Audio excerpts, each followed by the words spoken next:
क्रिस्त में आदि प्रिय सिस्टर्स एवं बच्चों, आज हम लोग कौन सा त्योहार मना रहे हैं?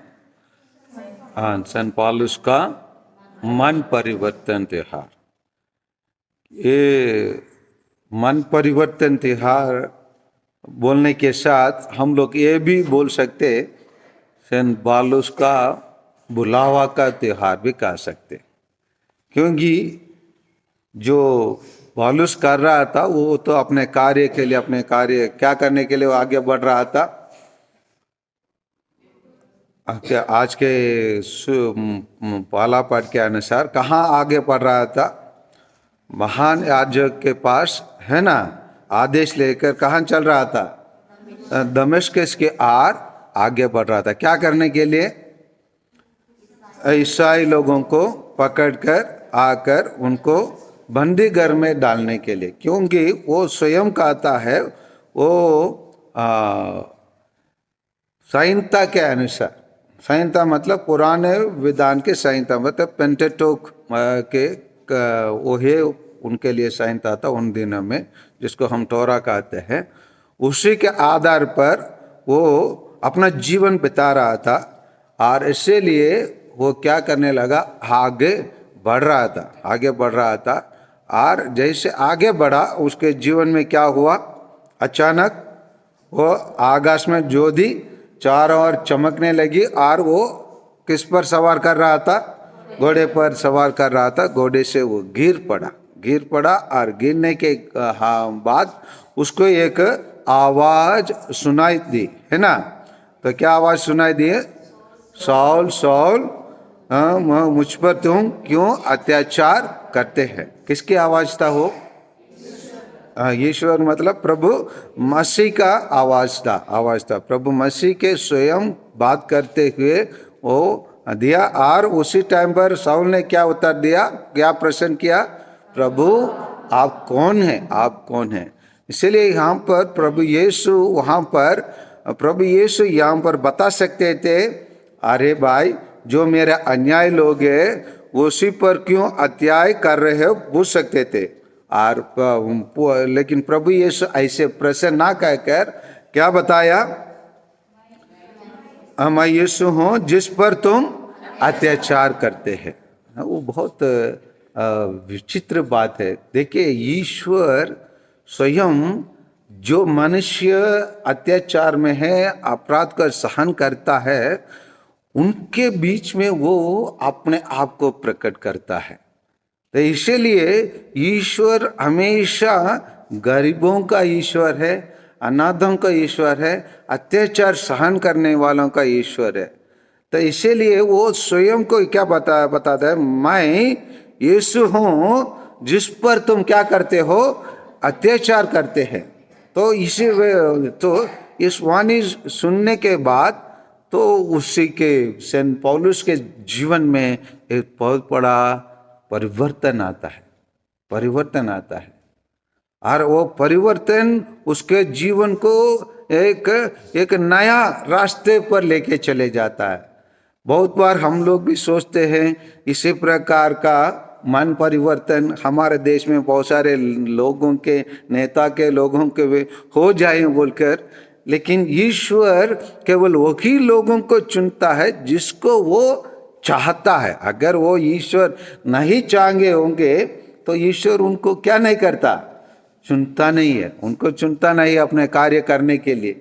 इसलिए कभी कभी कुछ लोग जो हमारे ईसाई भाई बहनों पर या अन्य भाई बहनों पर अत्याचार करने वालों को ईश्वर बुलाता नहीं। लेकिन कभी कभी हम लोग जो साक्ष्य देने के लिए आते हैं, जैसे जहाँ जहाँ प्रार्थना सभा, महाप्रार्थना सभा और ये सत्सदन केंद्र वाला होता है, वहाँ आने वाले बहुत सारे लोग आकर इसी प्रकार साक्ष्य देते हैं कि मैं एक समय पर क्या करने वाला व्यक्ति बताते हैं?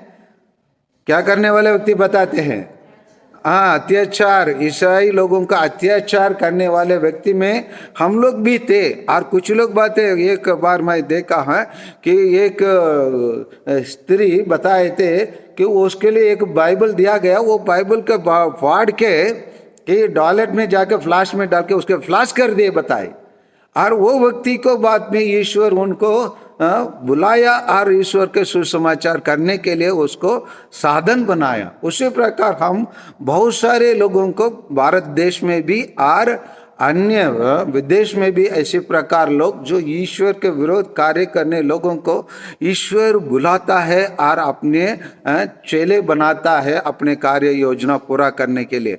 जैसे हम लोग सेंट मार्कुस के सुसमाचार 16-15 में हम सुने हैं, क्या सुने हैं हम लोग?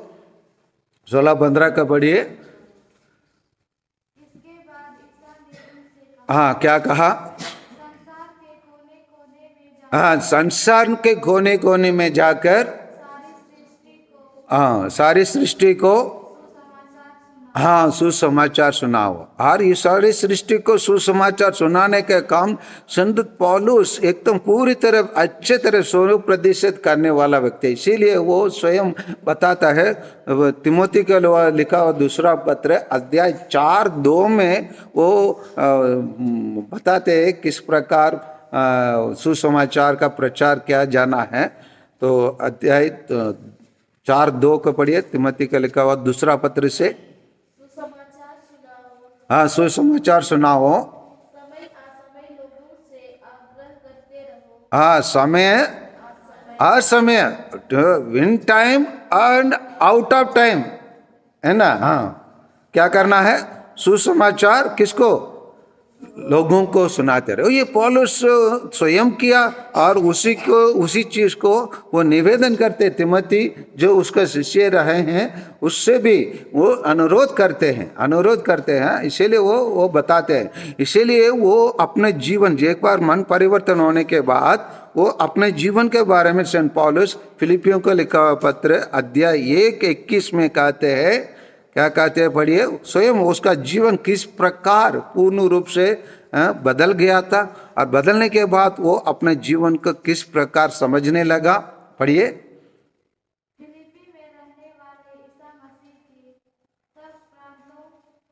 फिलिप 1:21 मेरे लिए तो जीवन है मसीह है। हाँ, मृत्यु है वो उसका पूर्ण प्राप्ति। इसीलिए वो क्या कर दिया, अपने मृत्यु को वो क्या कर दिया, नजरअंदाज कर दिया। नजरअंदाज करके क्या कहता है, मेरे लिए जीना मतलब केवल मसीह है, मरना मतलब मेरे लिए वो लाभदायक है। मेरा मृत्यु को वो गिनती नहीं किया। वो क्या करने लगा, मेरे लिए जीना है तो मसीह के लिए जीना है।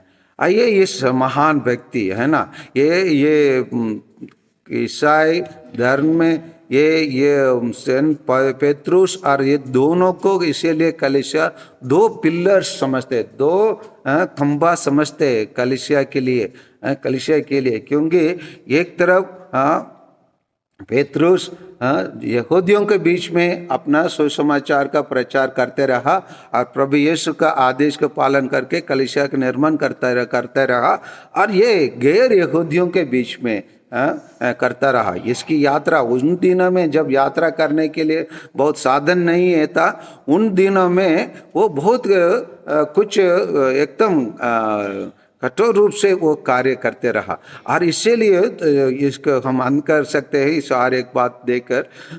आइए हम दूसरा पत्र कुरिन्थियों को लिखा हुआ दूसरा पत्र अध्याय 11 और से 16 से थोड़ा पढ़िए। सेंट पौलुस प्रभु मसीह के लिए क्या क्या सहन करना पड़ा। 16 से 22 तक थोड़ा पढ़ेंगे तो अच्छा रहेंगे। मैं ठीक कहता हूँ, हाँ कोई मुझे नासमझ नहीं समझे। हाँ, और यदि आप मुझे ऐसा समझते हो तो मुझे थोड़ी सी डीक मारने की छूट दे। नहीं सुनिए ना, अध्याय 11 हाँ 16 से हाँ ठीक, आगे बढ़िए। इस संबंध में मैं जो कहने वाला हूँ, हाँ, इस संबंध में मैं कुछ कहने वाला हूँ। वह तो प्रभु के मनोभाव के अनुकूल नहीं, हाँ बल्कि नासमझी मात्र है। हाँ, संक्षिप्त मात्र है। हाँ जब बहुत से लोग उन बातों की डीक मारते हैं हाँ जो संसार की दृष्टि में महत्व रखती हाँ, संसार की दृष्टि से जो मौत रहता है उसमें टिंग मारते हैं, लेकिन मैं किस पर गौरव होता हूँ? हाँ, पढ़िए। तो मैं भी वही करूंगा। मैं वही करूँगा। हाँ समझदार होने के नाते हाँ आप लोग नासमझ लोगों का व्यवहार खुशी से सहते हैं। हाँ। जब कोई आपकी स्वतंत्रता छीनता, आपकी धन संपत्ति खा जाता, आपका शोषण करता, आपके ठीक है, वो नीचे आइए, नीचे आएंगे तो प्रभु ये वो कितने अत्याचार चाहा है, 22 से पढ़िए। वे इब्राहिम हैं, हाँ मैं भी हूँ। वे इस्राएली हैं, हाँ मैं भी हूँ। हाँ।